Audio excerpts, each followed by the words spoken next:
প্রিয় শিক্ষার্থী, আসসালামু আলাইকুম। আমি এখন তোমাদের ক্যালকুলেটর ব্যবহার করে কীভাবে ত্রিকোণমিতিক অনুপাতের মান নির্ণয় করা যায় সেগুলো শেখাবো। তো চলো শুরু করা যাক। এজন্য আমরা MS 100 এর উপরে যে কোনো ভার্সনের ক্যালকুলেটর ব্যবহার করে এটা করতে পারবো। তো আমি যেটা ক্যালকুলেটর ইউজ করছি এটা হচ্ছে MS 991 MS 991 MS 100 থেকে যে কোনো ভার্সনের ক্যালকুলেটর দিয়ে এটা করা যাবে। তো আমরা এই জন্য প্রথমে ক্যালকুলেটরটা অন করব। অন করার পরে সরি ওয়ান বাটনের পরে দেখব মোড লেখা আছে, MOD মোড। এই ফাংশনে ক্লিক করার পরে আমরা প্রথমে ডিগ্রিতে কনভার্ট করে নেব। এই জন্য আমরা দেখব ডিগ্রি কোথায় আছে। তা আরও প্রেস করি, এখানে নাই, এখানেও নাই, এখানে আমরা যে 1 নম্বরে ডিগ্রিটা পেয়ে গেছি। এখন আমরা কি করব, অন বাটনে প্রেস করব, তাহলে আমাদের ক্যালকুলেটরটা ডিগ্রি মোডে কনভার্ট হয়ে যাবে। তো অন বাটন প্রেস করলাম। এখন আমরা দেখব এই যে ছোট্ট করে এখানে একটা ডিগ্রি বাটনের সাইন চলে আসছে, তার মানে আমরা এখন ক্যালকুলেটরটা ডিগ্রি মোডে যে কোনো কাজই করতে পারবো। তো আমরা কী করব, ত্রিকোণমিতিক 6টা অনুপাত সাইন, কস, ট্যান, কট, সেক, কোসেক সবগুলোর মানে বের করব। কিন্তু আমাদের ক্যালকুলেটর কয়টা দেওয়া আছে, সাইন, কস, ট্যান 3টা দেওয়া আছে, আর বাকিগুলো দেওয়া নেই।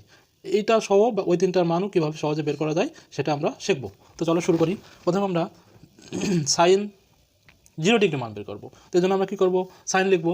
আমি আর একটু দেখাচ্ছি সুন্দর করে। এই যে সাইন লিখলাম, সাইন 0 লিখবো, 0 লিখলাম, লিখে সমান সমানে প্রেস করব। করলে কত পাচ্ছি, 0। তার মানে পূর্ণ সংখ্যা পেয়ে গেছি। পূর্ণ সংখ্যা না পেলে আমরা কীভাবে পাবো সেটা বের করব। তার মানে সাইন 0 ডিগ্রি মান কত পেলাম আমরা, 0 হচ্ছে 0। ওকে, নেক্সট আমরা সাইন 30 ডিগ্রি মান বের করবো সেম ওয়েতে। এই জন্য সাইন লিখলাম, 30 লিখলাম, সমান সমানে প্রেস করলাম। কি আসলো, 0.5। এখন আমরা এটা পূর্ণ সংখ্যায় লিখবো কীভাবে সেজন্য আমরা এই যে ক্যালকুলেটর একটা বাটন আছে, A স্পেস B/C, এই বাটনে প্রেস করব। প্রেস করলাম, তাহলে কি পাচ্ছি আমরা, এই যে 1/2 আকারে পেয়ে গেছি আমরা। তার মানে আমরা কি লিখতেছি, সাইন 30 ডিগ্রি মান হচ্ছে 1/2 লিখলাম। আচ্ছা, এখন আমরা সাইন 45 ডিগ্রি মান বের করবো। তো সাইন লিখলাম, এখান থেকে 45 লিখলাম, ইকুয়াল টু টিপ দিলাম।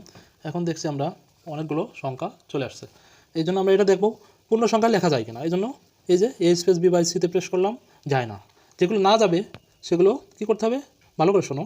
যেগুলো পূর্ণ সংখ্যা লেখা না যাবে সেগুলোকে আমরা বর্গ করব। বর্গ করার জন্য কি করব, এই যে x স্কয়ার বাটন প্রেস করব। x স্কয়ার বাটন প্রেস করলাম, করে ইকুয়াল টুতে প্রেস করব। তাহলে আমাদের মানটা 1/2 আকারে চলে আসছে। এখন আমরা এইটা আবার A B/C-তে ক্লিক প্রেস করে দেখব। তো কী পেলাম আমরা, 1/2। এখন মনে রাখতে হবে আমাদের, যেহেতু আমরা একটা বর্গ করেছিলাম, এই জন্য এটাকে আমরা বর্গ করেই অ্যান্সারটা আসবে। রুট ওভার করলেই তো অ্যান্সারটা আসবে। তো এই জন্য কী হবে, 1 রুট করলে 1 হয়, আর 2 রুট ওভার করলে ভাগ করে দিলে আমরা 2 হয়, তাহলে 1/√2। তার মানে সাইন 45 ডিগ্রি মান হবে 1/√2। সেম ওয়েতে আমরা সাইন 60 ডিগ্রি মান বের করব। 60 লিখলাম, এটাও অনেকগুলো পয়েন্টের পর অনেকগুলো সংখ্যা আসছে। এটা A B/C আকারে লেখা যায় কিনা দেখলাম, যায় না। তো জন্য আমরা এখন কী করব, এটাকে বর্গ করব। বর্গ করে সমান সমানে প্রেস করলাম। হ্যাঁ, সমান সমানে প্রেস করলে আমরা এখন একটা সংখ্যা পেয়ে গেছি।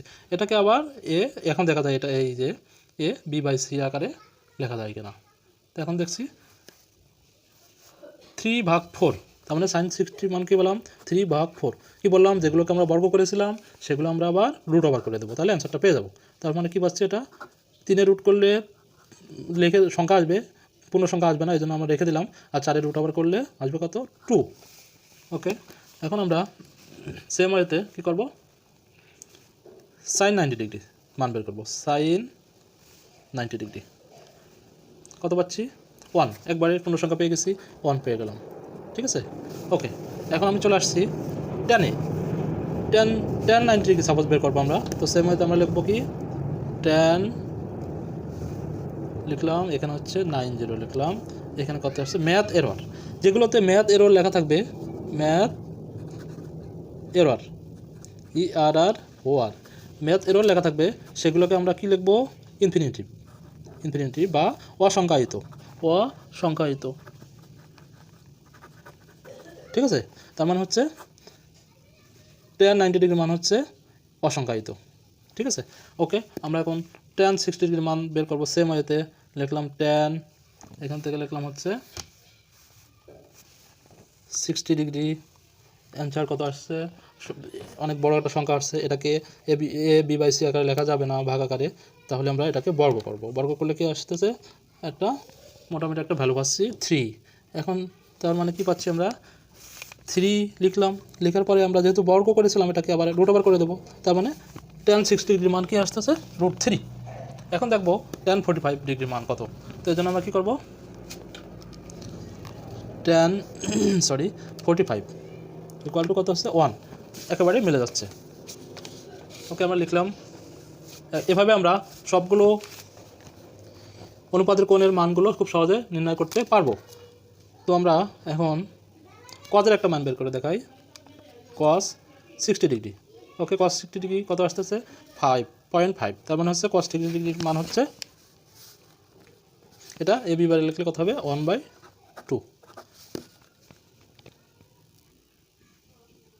এখন আমরা দেখব cos 30 ডিগ্রি মান কীভাবে বের করা যায়। তো আমরা জন্য cos লিখলাম, cos 30 ইকুয়াল টু দিলাম, বড় সংখ্যা পাচ্ছি, এটা ভাগ আকারে লেখা যায় কিনা দেখবো, যাচ্ছে না, এটা এই জন্য কী করবো? বর্গ করব। এক্স স্কোয়ার প্রেস করে সমান সমানে প্রেস করলাম, 0.75 পেয়ে গেলাম। এটাকে এখন দেখবো ভাগ আকারে লেখা যায় কিনা। আবার এটা প্রেস করলাম, তাহলে কি পাচ্ছি? 3/4। যেগুলো আমরা বর্গ করতে হয়েছে সেগুলোকে কী করবো বললাম? রুট ওভার করে দেবো। তো রুট ওভার করলে কী পাবো? √3/2। এবার আমরা cos 0 ডিগ্রি মানটা বের করব। cos 0 ইকুয়াল টু কত হবে? 1। তো ডিরেক্টলি 1 পেয়ে গেলাম। এভাবে আমরা সবগুলো মান বের করতে পারবো। এখন আমরা দেখব এই ক্যালকুলেটারে কি আছে? সাইন, কস, ট্যান আছে। তো বাকিগুলো কীভাবে বের করবো? সাপোজ আমরা কটের মান বের করবো। কট 30 ডিগ্রি। কট 30 ডিগ্রি হচ্ছে মানটা কীভাবে বের করা যাবে? এই যে কট, এই 30 ডিগ্রির মানটা আমরা এখন নির্ণয় করব। তো আমরা কি জানি? কট সমান সমান 1/10। তার মানে আমরা যদি 1/tan 30 ডিগ্রির মান বের করি, তাহলে আমরা কট 30 ডিগ্রির মান পেয়ে যাবো। তাহলে কীভাবে করবো সেটা? এই যে 1/tan 30 ডিগ্রি, 1/tan 30, ঠিক আছে। 1/tan 30 করলে আমরা যে অ্যান্সারটা পাবো সেটা হচ্ছে এই যে এভাবে পেলাম। 1.73 দিয়ে অনেক কিছু আছে, এটাকে ভাগ আকারে লেখা যাচ্ছে না, তার মানে কী করবো? বর্গ করব। বর্গ করলে কী পাচ্ছি? 3। কট 30 ডিগ্রি 3 পাচ্ছি। তার মানে আমরা যেগুলো কী বললাম, যেগুলো বর্গ করেছি সেগুলো আমরা রুট ওভার করে দেবো। তার মানে কী পাচ্ছি? কট 30 ডিগ্রি মান হচ্ছে কত হচ্ছে? এই যে √3। ঠিক আছে। সেম ওয়েতে আমরা এখানে তো কোসেক নাই, কোসেকের মান বের করবো। Cosec suppose cosec 90 degree. হ্যাঁ, কোসেক 90 ডিগ্রি, কোসেক মানে কি? 1/sin। তার মানে আমরা কী লিখবো? 1/sin 90 ডিগ্রি লিখলে আমরা কোসেক 90 ডিগ্রির মান পেয়ে যাব। তো শুরু করি। 1 লিখলাম, এই যে ভাগ লিখলাম, তারপর সাইন, তারপর হচ্ছে 90। তার মানে রেজাল্টটা সমান সমানে প্রেস করলাম। এখন সমান সমানে প্রেস করার পরে কী আসছে? 1। তার মানে কোসেক 90 ডিগ্রি মান আমরা কী পেলাম? 1। সরি, এখন আমরা দেখব সেক 90 ডিগ্রি মান বের করবো। হ্যাঁ, সেক তো ক্যালকুলেটারের ফাংশনে দেওয়া নেই। তো সেক সমান সমান আমরা কী জানি? সেক সমান সমান 1/cos। তো সেক্স 90 ডিগ্রি বের করতে গেলে 1/cos 90, ঠিক আছে, cos 90। তাহলে অ্যান্সার কী পাবো? Math error. ম্যাথ এরর মানে হচ্ছে সেক সেক এই যে সেক হচ্ছে এই 90 ডিগ্রি মান হচ্ছে অসংখ্যায়িত। যেগুলো অসংখ্যায়িত এভাবে লিখতে পারি, ইনফিনিটিভ বা অসংখ্যায়িত বানান করে আমরা লিখে দেবো। ক্লিয়ার? এভাবে আমরা খুব সহজেই সবগুলো অনুপাতের মান ক্যালকুলেটর ব্যবহার করে খুব সহজেই লিখতে পারি। এর আগে আমি তোমাদেরকে দেখাইছিলাম কিভাবে একটা টেকনিক অবলম্বন করে খুব সহজেই মানগুলো হাতে মনে রাখা যায়। হাতে লিখেই হাতে করেই মনে রাখতে পারবে। তো সেই ভিডিওটা তোমরা আশা করি দেখেছো। আর এই ভিডিওর ডেসক্রিপশনে আমি ওই ভিডিওর লিঙ্কটা দিয়ে রাখবো, তোমরা চাইলে সেটা দেখে নিতে পারো। তাহলে তোমরা খুব সহজেই ক্যালকুলেটর না ব্যবহার করে মনে রাখতে পারবে কীভাবে অনুপাতের মানগুলো খুব সহজে বের করা যায়। একদম সহজ একটা টেকনিক শিখেছিলাম। তো এখন আর সে ব্যাপারে আলোচনা করছি না। তো আশা করি তোমরা আমার এই ক্লাসটা ভালোভাবে বুঝতে পেরেছো। আমার এই ক্লাস যদি তোমাদের ভালো লাগে তাহলে ভিডিওটি লাইক করবে, সাবস্ক্রাইব করবে এবং বেল আইকনে ক্লিক করবে। তাহলে কি হবে, পরবর্তী ভিডিও তোমরা খুব সহজেই তোমাদের ইউটিউবের যে ওয়াল আছে সেই ওয়ালে চলে যাবে। ওকে, আল্লাহ হাফেজ, ভালো থেকো তোমরা। আসসালামু আলাইকুম।